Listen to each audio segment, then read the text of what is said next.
पर ब्रांड कौन है? जो बेसिकली उस प्रोडक्ट का मैन्युफैक्चरर भी है। ठीक है, जो उस प्रोडक्ट को खुद मैन्युफैक्चर भी कर रहा है।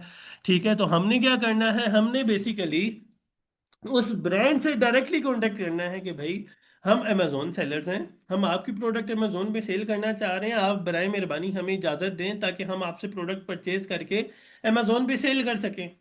ठीक है, पहला ऑप्शन आपके पास क्या आ गया, ब्रांड इटसेल्फ।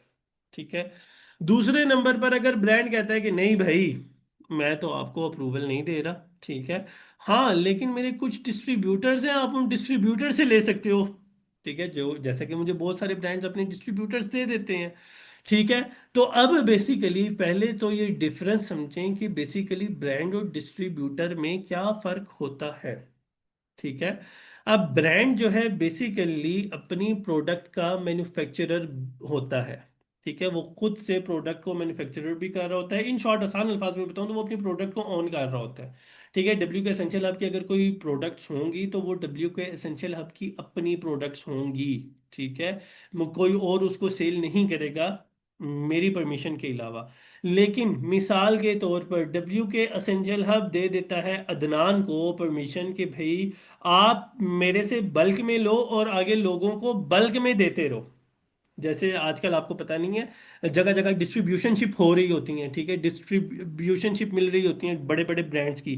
ठीक है, कि फलाने एरिया की डिस्ट्रीब्यूशनशिप मैं संभाल लूंगा। अब होता क्या है, ब्रांड थोड़ा बहुत अपनी प्रोडक्ट्स पे प्रॉफिट रखता है और हजारों की तादाद में अपने यूनिट्स किसको देता है, डिस्ट्रीब्यूटर को। तो ब्रांड हमें कहता है कि भाई हम तो आपको अप्रूवल नहीं दे रहे, आप ऐसा करो हमारे डिस्ट्रीब्यूटर से जाके ले लो। हम कहते हैं ओके। अब डिस्ट्रीब्यूटर कौन होता है? डिस्ट्रीब्यूटर वो होता है जो डायरेक्टली ब्रांड से परचेज कर रहा होता है। ठीक है, और परचेज करने के बाद हम जैसे रीसेलर्स को वो प्रोडक्ट्स दे रहा होता है। ठीक है, ये होता है डिस्ट्रीब्यूटर। और तीसरे नंबर पर आ जाता है आपके पास होलसेलर का ऑप्शन। ठीक है, होलसेलर कौन होता है?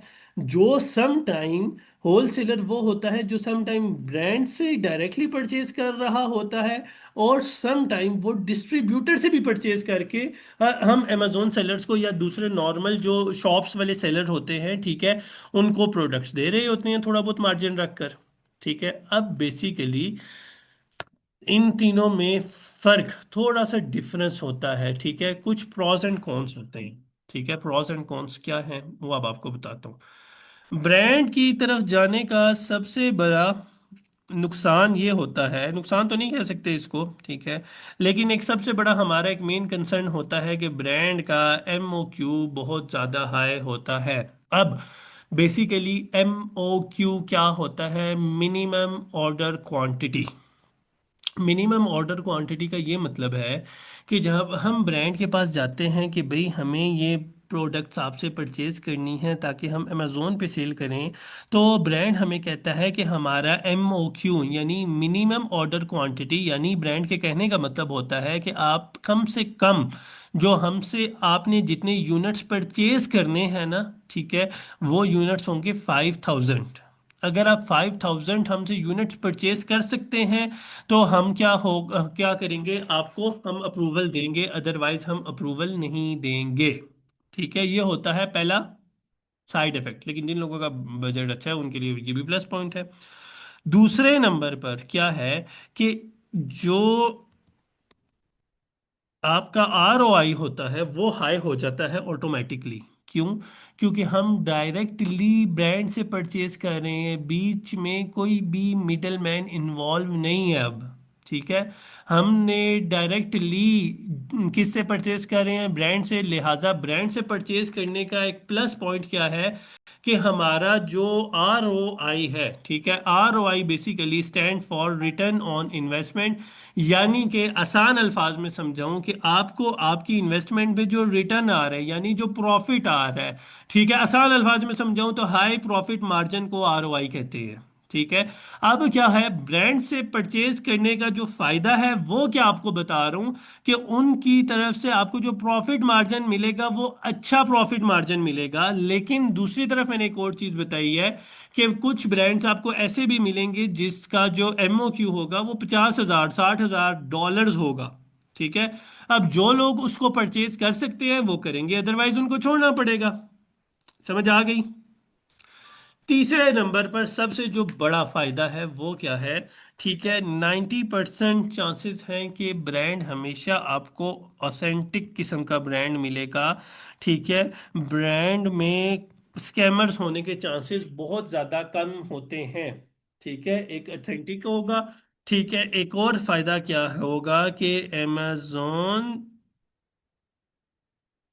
उसकी इनवॉइसेस हमेशा क्या करेगा? एक्सेप्ट करेगा। ठीक है, अब इनवॉइसेस क्या होती हैं वो वैसे आपको मैं बाद में बताऊंगा। ठीक है, लेकिन आपको क्या करेगा? Amazon accept brand invoice. ठीक है हाँ। अब एक सेकेंड।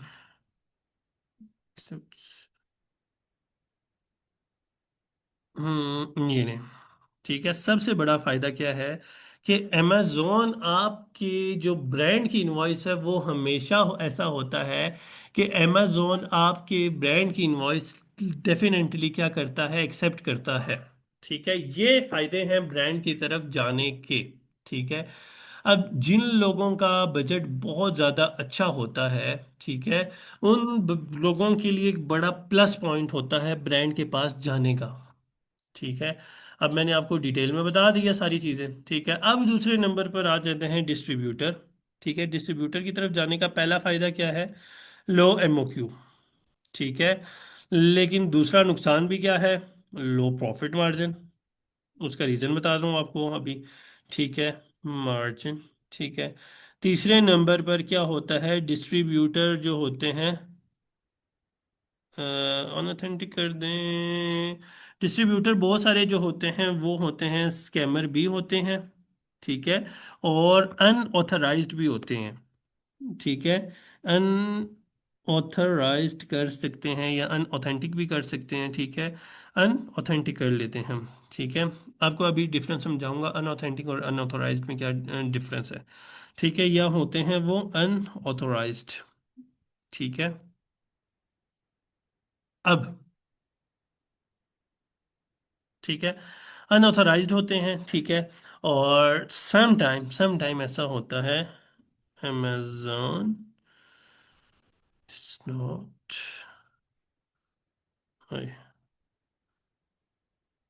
ये समटाइम्स की बात कर रहा हूँ।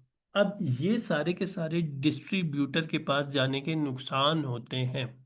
ठीक है, अब जरा इनको ना मैं थोड़ा सा डिटेल में बता रहा हूँ। देखें, पहले नंबर पर डायरेक्टली ब्रांड से परचेज करने का फायदा क्या है? ठीक है, एक तो उसका हाई एमओक्यू होगा। जब हाई एमओक्यू होगा तो आपका प्रोडक्ट में कंपटीशन काफी कम होता है, क्योंकि लो एमओक्यू वाले जितने सेलर्स होते हैं वो ब्रांड्स के पास नहीं जाते। Point number one. दूसरे नंबर पर जब हम डायरेक्ट क्या नाम है, दूसरे नंबर पर हम जब डायरेक्टली ब्रांड से परचेज करते हैं तो ब्रांड हमें सिर्फ अपना थोड़ा बहुत मार्जिन रख के दे रहा होता है, जिसकी वजह से हमें जो रिटर्न मिल रहा होता है वो काफी हाई होता है।